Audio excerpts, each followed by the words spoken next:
Армысыздар, бұл қара таспа. Жаңа ғана көрген кадрларыңыз кино емес, ал нақты ұшақтың нақты жерде шынымен де құлауы. Ол ұшақ әдеттегідей рейс бойынша ұшу керек еді, бірақ бір нәрсе ойдағыдай кетпеді.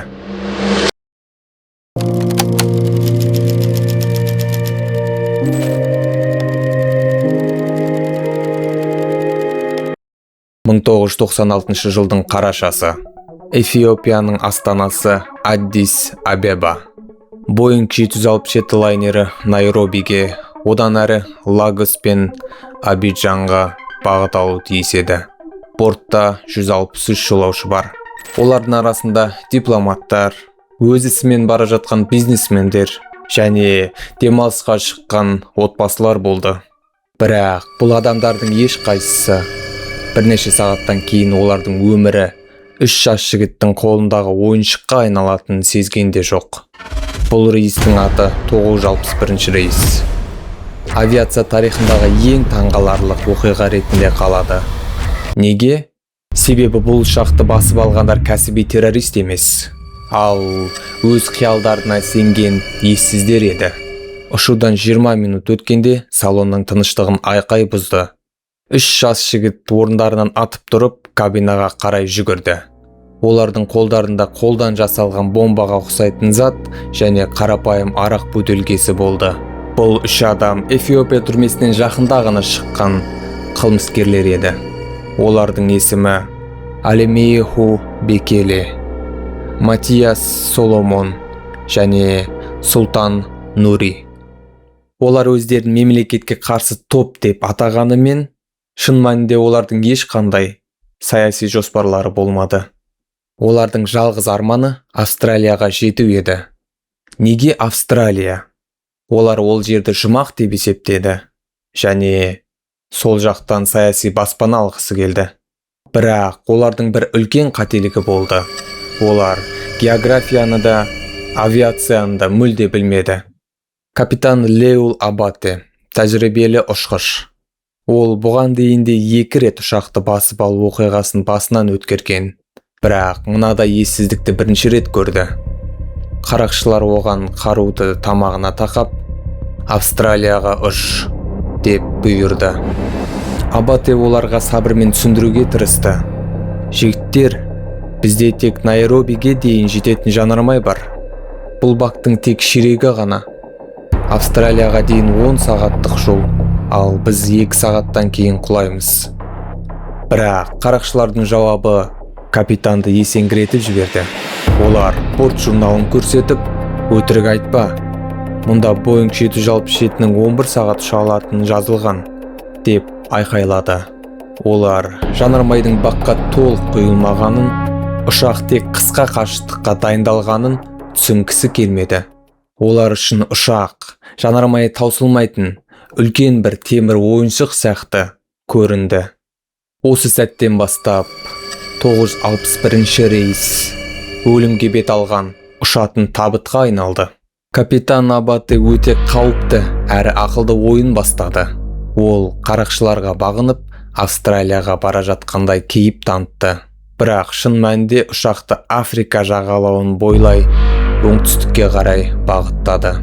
Оның есебі қарапайым еді. Жанармай таусылғанда жақын маңда міндетті түрде қонатын жер болуы керек еді. Бірақ қарақшылар ақымақ болса да қырағы еді. Олар терезеден жердің көрінбей кеткенін байқап, соның салдарынан ұшақ ашық мұхитқа, Коморос аралдарына қарай бет алды. Сағат 13:15. Биіктік 11.000 метр. Кенет оң жақ қозғалтқыш қатты сілкініп, тоқтап қалды. Салондағы жарық жыпылықтап, жолаушылардың жүрегі танауына тығылды. Қарақшылар абдырап қалды. Бірақ әлі де өз дегендерінен қайтпай, кабинада айқайлап жатты. Арада тағы бірнеше минут өтті. Сол жақ қозғалтқыш та өшті. Енді ал Боинг 767 салмағы 150 тонна болатын қозғалтқышсыз тек желдің күшімен ғана қалықтаған планерге айналды. Кабинада стик шейкер, яғни штурвалдың дірілі дыбысы естіле бастады. Бұл ұшақтың жылдамдығы тым азайып, оның құлауға жақын екенін көрсететін ескерту еді. Дәл осы сәтте капитан Абате жолаушыларға соңғы ескерту жасады.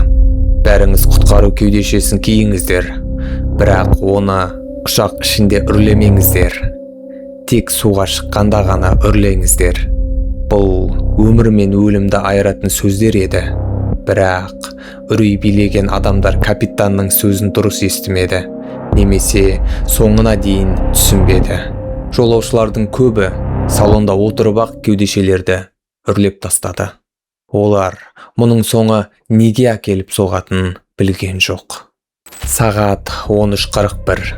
Ұшақ Коморос аралындағы Ле Галани қонақ үйінің жанындағы жағажайға жақындады. Капитан Абате ұшақтың алдыңғы бөлігін толқынға параллель ұстауға тырысты. Бірақ сол сәтте қарақшылардың бірі ұшқышқа шабуыл жасап, штурвалға жабысты. Соның салдарынан ұшақ сол жақ қанатымен суды іліп кетті. Соққының күші сондай, алып лайнер бірден 3 бөлікке бөлініп кетті.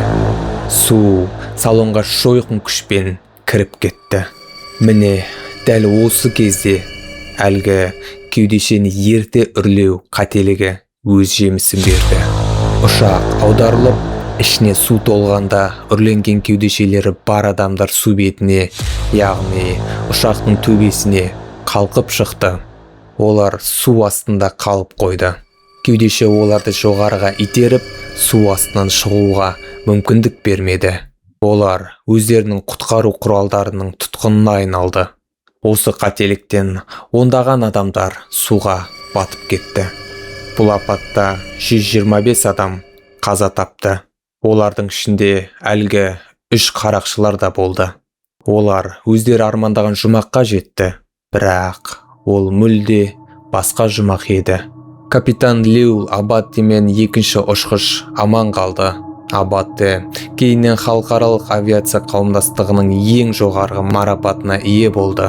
Ол қозғалтқышсыз ұшақты мұхитқа қондырып, 50 адамның өмірін сақтап қалды. Бұл тарих бізге не үйретеді? Кейде біреудің надандығы мен ессіздігі бүкіл әлемді қайғыға бөктіруі мүмкін. Бірақ сондай өте қараңғы сәттерде капитан Абате сияқты қаһармандар үміт отын жағады. Сендермен бірге Қара таспа болды. Ал бұл каналға 3 ай болды. Ал біз әлі 1000 подписчикқа жете алмай жүрік. Қашан жетеміз? Бүгін бе? Әлде ертең бе? Достар, подписка жасап көмектесіп жүріңдер. Тез-тез 1000-ға жетейік. Одан соң 10 000-ға, одан соң 1 миллионға. Қолдауларыңа рахмет. Сау, саламат.